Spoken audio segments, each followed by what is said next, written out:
Hello again, Dr. Greg Alexander with the Pediatric Office of the Future videocast series for 2011, and I'm joined today by my good friend and colleague pediatrician, Dr. Dan Feiten, who is the president of Pediatric Web and who joins us again for the second year in sponsoring the Pediatric Office of the Future, which we appreciate, but I also appreciate you joining me today, Dan. Thanks for being here. Great. Nice to see you, Greg. Same here.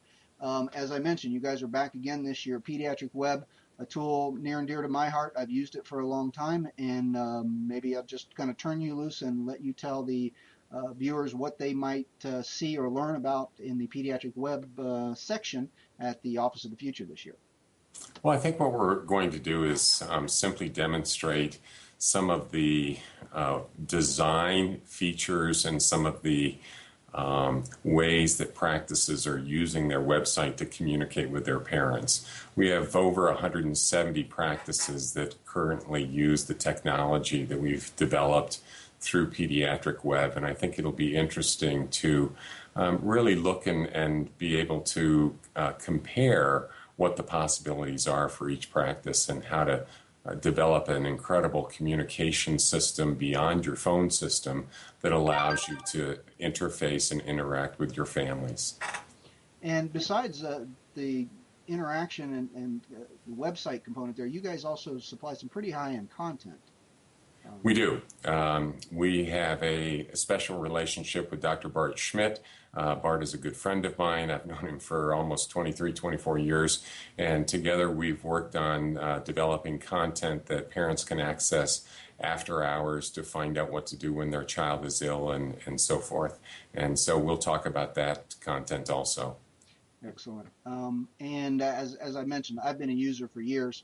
I love it. I've gotten great feedback on it. There is no financial connection between us, except I send your company money for using the service, basically, just to make that clear. Also, I did want to mention, Dan, you're giving one of the talks in our new Tech Talk Theater this year, and let me get this right here. I believe it's Sunday at 10:30 in the morning, called Your Website, Keeping Up with Computer-Savvy Parents. Maybe you could just talk about that for a second?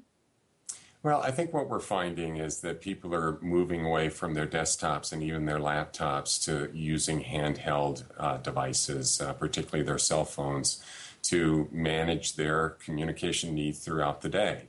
And at this point in time, people or practices need to think about expanding their concept of a website and move to mobile applications that will allow parents to learn what to do when their child is ill, be able to communicate with the practice.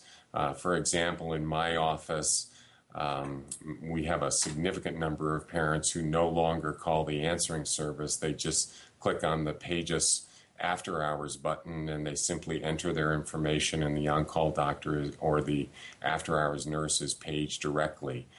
It's that type of technology that we plan to share with people and let them think about the future for their practice. Cool stuff, Dan. You always are thinking about what can make things better as we move forward, and I personally really appreciate that.